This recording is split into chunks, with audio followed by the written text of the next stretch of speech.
SSC में जो हो रहा है वो बर्दाश्त के बाहर है। बहुत लोगों की जिंदगियां लगभग खत्म सी हो रही हैं। एग्जाम में 80% कट ऑफ का जाना यह दर्शाता है कि आपको पेपर लेना ही नहीं आता। 18 तारीख वाले मेंस में बच्चों के 200 नंबर आने के बाद भी सिलेक्शन ना होना क्या साबित करता है? कि जान निकाल के रख दूं पेपर के अंदर तब मेरा सिलेक्शन होगा। कल जब से 18 का रिजल्ट आया है 19 का 2019 एग्जाम में 18 तारीख वाले बच्चे इस तरीके के मैसेज कर रहे हैं कि सर मैं सुसाइड कर रहा हूं, मुझे बचा लो। रात के 3 बजे तक मैं 25 बच्चों से बात करके कन्विंस कर रहा हूं कि इंतजार करो, कुछ करेंगे। हम सरकार को इसलिए लेकर आए थे कि यह सरकार पहले वाली सरकार से भी बेहतर काम करेगी और हमें रोजगार देगी, बट इस सरकार ने तो सारे रोजगार खत्म कर दिए। महंगाई चौथे आसमान पे है। पेट्रोल का दाम इतना बढ़ गया कि अब आप बाइक नहीं चला सकते। रसोई गैस की कीमत इतनी बढ़ गई कि वापस अब चूल्हे पे आना पड़ेगा।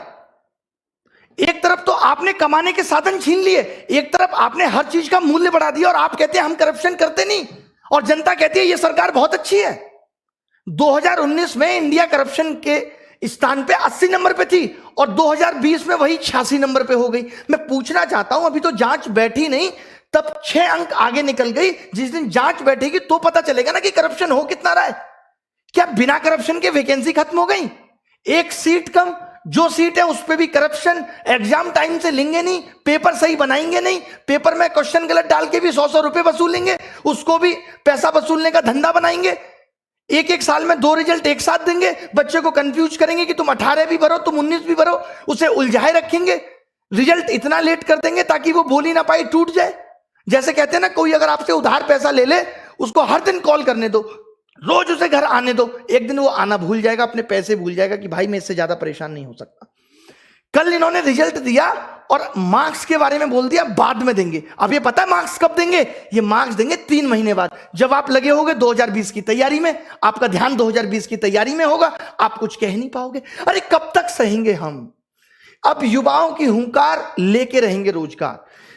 अब अगर रोजगार नहीं मिला ना तो देश सर पे उठा लेंगे। इससे ज्यादा मैं कुछ नहीं कह सकता। हमारी मांगे क्या है? आज ये वीडियो बहुत महत्वपूर्ण है। मैं उन सब लोगों का दर्द बयां कर रहा हूं जो 4-4, 5-5 साल से तैयारी कर रहे हैं और आपकी एक गलती की वजह से उनकी जिंदगी खत्म हो जा रही है। एज रिकॉग्निंग इशू लगातार 2015-16 तक एज अगस्त से काउंट होती थी। अभी कोरोना काल था, आपको छूट दे सकते थे, लेकिन आपने फिर से 1 जनवरी से एज काउंट कर दी। नहीं होने देंगे, आपको अगस्त से वापस काउंट करनी पड़ेगी। एक छोटी सी गलती, अभी जो लोग नए जुड़ेंगे, जिनको पता नहीं है एसएससी के बारे में, मैं उन लोगों को बता दूं कि ये एक मेंस के पेपर को 3 दिन में लेते हैं। 15, 16, 18। 15-16 का पेपर ये नॉर्मल बनाते हैं, 18 का पेपर ये इतना हलवा बना देते हैं जिसमें बच्चों के 200-200 नंबर आते हैं, 190, 195। अब जब ये नॉर्मलाइजेशन करते हैं तो वो सारे बच्चे बाहर हो गए।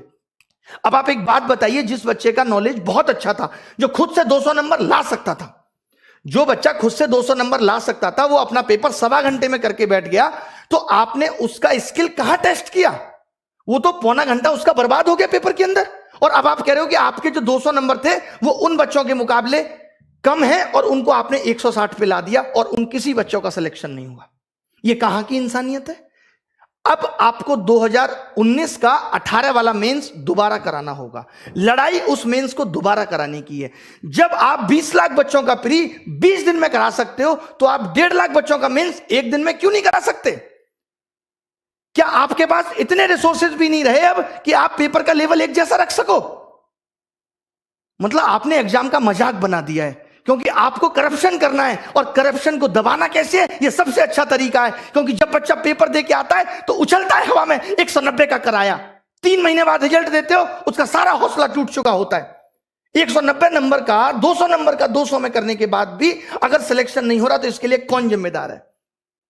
पिछले 2 साल से लगातार कट ऑफ 80% जा रही है, इसके लिए कौन जिम्मेदार है? कॉम्पिटिटिव एग्जाम में 80 नंबर कट ऑफ जाना कितना सही है? क्या आप पेपर का स्तर नहीं बढ़ा सकते जिससे आप उन बच्चों को भी सिलेक्ट कर पाए जिनके अंदर वास्तव में टैलेंट है? अगर एसएससी अपने एग्जाम में एबीसीडी देने लगे तो कैसे यह निर्धारित होगा कि कौन बच्चा जॉब के लायक है और कौन नहीं? अब सरकार से हिसाब मांगना पड़ेगा। अब हमें बहुत बड़े बड़े कदम उठाने पड़ेंगे। 2020 के लिए क्या कदम उठाने हैं? प्री क्वालिफाई करो अगर एक दिन में नहीं करा सकते तो। मेंस एक दिन में कराना होगा। 18 नवंबर वाला मेंस दोबारा होना चाहिए। एसएससी के अंदर वेटिंग लिस्ट होनी चाहिए। 80% कट ऑफ क्यों जा रही है? पेपर का स्टैंडर्ड बढ़ाओ। भले ही सिलेबस के अंदर होना चाहिए पेपर। जब इलेक्शन का रिजल्ट 7 दिन में आ सकता है और एसएससी का रिजल्ट अब तक नहीं आया 2018 का, हम 2021 में। 2018 का रिजल्ट आपने फाइनल नहीं किया और बच्चों को 2019 का चस्का दे रहे। लो चूटो, लॉलीपॉप है, चूसो भैया। बच्चे को ध्यान ही नहीं है कि उसने 18 भी दिया था, सो गया है वो बच्चा। मोदी जी कहते हैं मैं अभी देश के लिए ऐसा कर रहा हूं, आगे पता चलेगा। डिमोनेटाइजेशन हुआ, आगे पता चलेगा। जैसे एक बाप ये कहे अपने बेटे को रोटी भी ना दे और कहे कि बेटा मैं आगे आने वाली पीढ़ी के लिए कर रहा हूं, आगे आने वाली पीढ़ी के लिए प्रॉपर्टी खरीद रहा हूं। आगे आने वाली पीढ़ी तो जब आएगी जब ये बेटा जिंदा रहेगा। आगे आने वाले लोग तो तब आएंगे जब युवा जिंदा रहेगा, जब हम लोग जिंदा रहेंगे। किसके लिए कर रहे हैं मोदी जी? अब मैंने ये डिसाइड किया है कि 5 दिन के अंदर हम ये हैशटैग चलाएंगे, मोदी_रोजगार_2। 5 दिन के अंदर, यानी आज 25 तारीख को सुबह 11 बजे पहली चीज। और जितनी भी आप देखिए ये मीडिया जो है पारी हो रही है, ये दिखाती है। ये मीडिया श्वेता का ऑडियो वायरल हो गया, ये दिखाती है। ये मीडिया विनोद दिखाती है। ये मीडिया जोमेटो वाला सोनू दिखाती है। ये मीडिया तैमूर ने किस कलर का कच्छा पहना, ये दिखाती है। इस मीडिया को ये नहीं पता कि युवाओं का दर्द क्या है। अगर मीडिया ने ये टॉपिक नहीं दिखाया, ये अनफेयरनेस नहीं दिखाई, तो आप सबको मेरी कसम है कि सारे मीडिया चैनल्स की वीडियो को जाके रिपोर्ट करो। हम दिखाएंगे कि इनका आईटी सेल हमारी ताकत के सामने कितना तुच्छ है और हम क्या कर सकते हैं। मेरी सब युवाओं से गुजारिश है कि आप सब इनकी वीडियो को जाके डिसलाइक करिए, इनको मजबूर कर दीजिए लाइक डिसलाइक बटन को बंद करने के लिए। इतने कमेंट करिए, इतनी वीडियो इनकी रिपोर्ट करिए, मोदी जी की मन की बात को डिसलाइक करिए। और एक बात जो मैंने पहले भी कही थी, क्योंकि अब यह मुद्दा पूरे देश में फैलना चाहिए, लोगों को पता चलनी चाहिए कि हम किस तरीके से जूझ रहे हैं नौकरी के लिए, कितनी परेशानी हमारे जीवन में है। लोग कह देते हैं सरकार कह रही है ट्विटर ऐप भी बंद हो जाना चाहिए। वाह, कमाल की बात है। मतलब अब इस डेमोक्रेटिक देश में अपनी आवाज उठाना भी दुश्वार हो गया है। आप नहीं कह सकते, आप मर जाइए, आप सुसाइड कर लीजिए, आप जिंदा मत रहिए, बट आप अपनी आवाज नहीं उठा सकते। ये कुछ कुछ मुझे ऐसी बात याद आ रही है, जब मेरी गर्लफ्रेंड से कोई लड़का बात करता था तो मैं उसको नहीं समझा सकता, उस लड़के को जाके कहता था तू उससे बात मत कर। बहुत बढ़िया। अभी एनालिसिस होता था, अब एनालिसिस पे आईबी ने यह कह दिया कि अब एनालिसिस नहीं होना चाहिए। आप एनालिसिस रोक देंगे और जो बच्चा घर घर जाके बताएगा, इससे आपको पता है क्या होगा? अब एनालिसिस भी बिकने लगेगा दूसरी एप्स पे, कि लोग अब एनालिसिस खरीदेंगे, यूट्यूब पे नहीं आएगा और आपको पता नहीं चलेगा। आपको क्या करना चाहिए था कि हर पेपर का हम लेबल बदल देंगे, करो एनालिसिस, कितना करोगे? आप अच्छा कुछ नहीं कर सकते। मतलब सरकार ने जॉब देने को इतना फॉर ग्रांटेड ले लिया है कि इससे उनको कोई मतलब नहीं है, किसी की जॉब लगे किसी की नहीं। जब इस देश में चुनाव दोबारा हो सकता है तो 2019 का 18 नवंबर वाला पेपर भी दोबारा हो सकता है। और क्यों ना हो, आपने ऐसा पेपर क्यों बनाया कि बच्चे के 200 नंबर आए? और जब बच्चे के 200 नंबर आए तो आपने उसे क्यों बाहर कर दिया? किस बेसिस पे आपने उसे बाहर कर दिया? हमें इसका जवाब चाहिए। अब रिफॉर्म्स होके रहेंगे। जितने भी सोशल मीडिया के इन्फ्लुएंसर हैं, जितने भी, मैं एक एक का क्या नाम लूं, मेरी इन सबसे गुजारिश है कि हमारा साथ दीजिए इसमें। जितने भी बड़े बड़े टीचर हैं जिनको लोग बहुत जानते हैं, उन सबसे मेरी गुजारिश है कि आप वीडियो बनाएं। मैं स्पेशली नाम लेता हूं यहां पे लोगों का, ताकि वो लोग वीडियो बनाएं। ऐसे लोग जो हमारा साथ दे सकते हैं, जितने भी वाइन्स बनाने वाले बड़े बड़े लोग हैं, उन सब से, जिनके आप फैन हैं, उन सबको कहिए कि हमारा साथ दीजिए। और सबसे बड़ी चीज ये है कि ट्विटर पे हम ट्रेंड क्यों कराना चाहते हैं? ट्रेंड तो ट्विटर पे एक दिन में खत्म हो जाएगा, कोई निष्कर्ष बहुत बड़ा नहीं निकलेगा। हम ये चाहते हैं कि इतनी ये बात फैल जाए, हम इतने इनके वीडियो डिसलाइक कर दें, इतनी बुरी तरीके से हम मीडिया चैनल को बॉयकॉट कर दें, इतनी बुरी तरीके से हम इनकी मन की बात को बॉयकॉट कर दें कि ये मजबूर हो जाएं कि हमसे बात करें। और जब ये बात करेंगे तो हम ये अपने 5 मुद्दे बताएंगे। बहुत बड़े मुद्दे नहीं है ये, बहुत बड़े मुद्दे नहीं है कि वेटिंग लिस्ट हो, as recognising issue sort out हो, 18 नवंबर मेंस फिर से हो, और 2020 में मेंस एक दिन में हो, और प्री क्वालिफाई करो। अगर आप एक दिन में नहीं ले सकते, क्योंकि हमें अब आपके नॉर्मलाइजेशन के तरीके पे बिल्कुल भरोसा नहीं है, कोई ट्रांसपेरेंसी नहीं है उसके अंदर। क्यों नहीं दिया आपने मार्क्स? 5 दिन के अंदर आपको मार्क्स देने होंगे। मैं एसएससी से ये गुजारिश करता हूं कि आपको 5 दिन के अंदर मार्क्स देने होंगे। मार्क्स तो आपके पास है ना, कितना टाइम लगता है अपलोड करने में? स्पीड नहीं आ रही, जियो की सिम भिजवा दें? बताइए कि आप मार्क्स नहीं देंगे क्योंकि आपको पता है आप मार्क्स उस वक्त देंगे जब बच्चा 2020 में बिजी होगा, चाहकर भी कुछ नहीं कर पाएगा, उसको लगेगा यार अब 2020 ना हाथ से निकल जाए। कंगना जी ने भी कहा है कि वो इस बेरोजगारी पर ट्वीट करेंगी। जब भी आप ट्वीट करें तो कंगना जी को भी बोलें कि वो रिट्वीट करें। उन्होंने कहा है, अक्षय कुमार साहब ने भी कहा है कि देश का कोई भी मुद्दा होगा तो हम ट्वीट करेंगे, बाहर वाला कोई भी दखलंदाजी नहीं करेगा। भले ही मोदी जी जाके अमेरिका में कह सकते हैं अब की बात ट्रंप सरकार, ये दखलंदाजी नहीं है, सॉरी माफ कीजिएगा।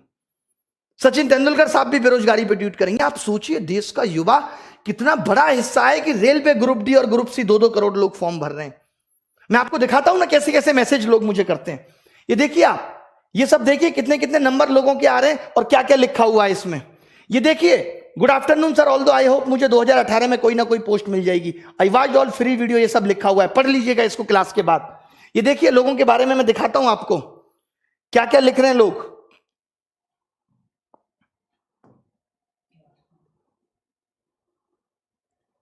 ये सब आप पढ़ लीजिएगा। ये देखिए, मेरा 481 रॉ स्कोर, एससी कैटेगरी में सिलेक्शन नहीं हुआ। इसको देखिए, सर मैं सुसाइड की सोच रहा हूं, बचा सकते हो तो बचा लो। ये लोगों के मैसेज है। पगले हो क्या? तुरंत मैंने कॉल किया, उसको समझाया, सर कुछ तो करो, आपसे मेरी एक्सपेक्टेशन है। लोग इस तरीके के मैसेज कल से ही रिजल्ट आने के बाद कर रहे हैं। ऐसे तमाम मैसेज हैं कि मेरे 535 नंबर थे बट अब लग रहा है जॉब नहीं मिलेगी। इतना निराश हो चुका है युवा, यार इस दर्द को हम भी नहीं बर्दाश्त कर पाएंगे, हम खुद मर जाएंगे।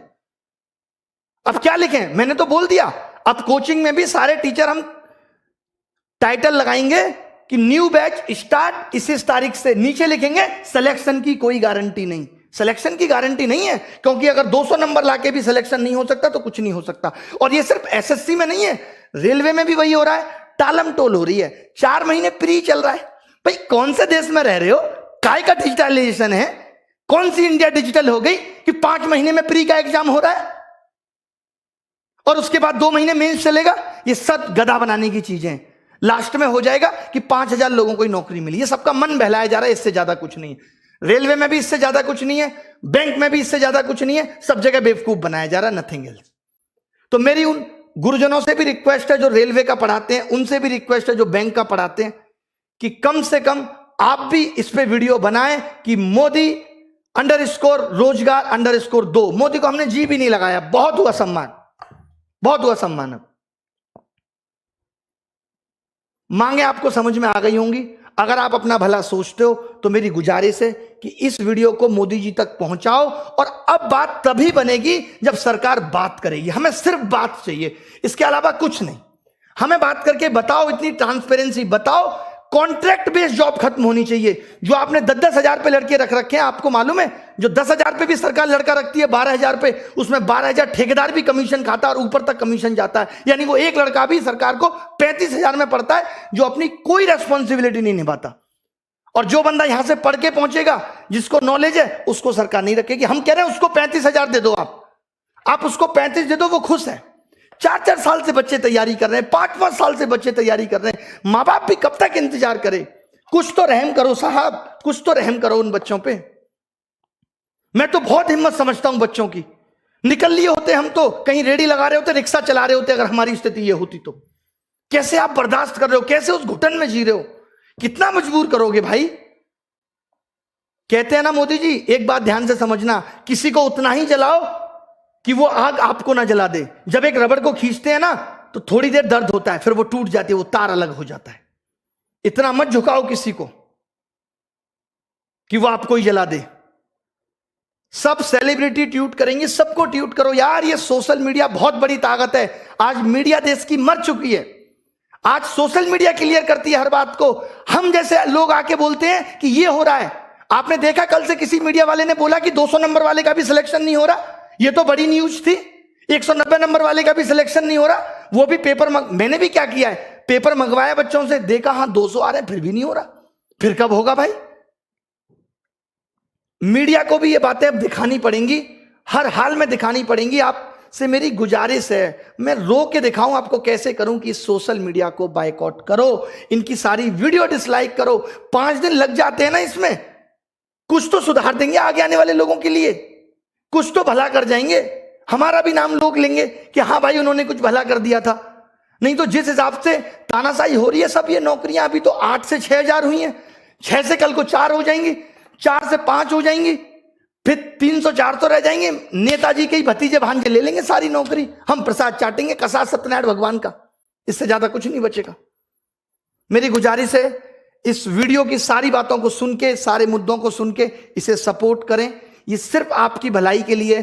सारे टीचर एसएससी के, रेलवे के, जितने भी बड़े बड़े चैनल हैं, चाहे वो WiFi Study, Exampur, Gagan Pratap maths, Rakesh Yadav reader publication, जितने भी लोग हैं, और मैं किस किस का नाम लूं, जो लोग वाइन्स बनाते हैं, बड़े बड़े चैनल, आशीष चंचलानी, सब लोग एक एक ट्वीट हमारे लिए भी करें। रिक्वेस्ट है, सारी सेलिब्रिटियों से भी रिक्वेस्ट है कि इस बेरोजगारी मुद्दे पे एक बार तो कहो सरकार को।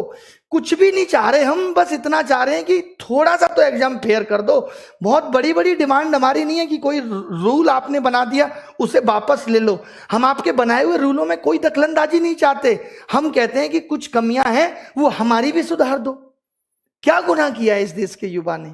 मोदी जी तो कहते थे कि इस देश का युवा ही ताकत है, कैसे भूल गए वो उस ताकत को? क्यों नहीं याद रही वो ताकत उन्हें? उन्होंने भी तो स्ट्रगल किया है, वो खुद बताते हैं।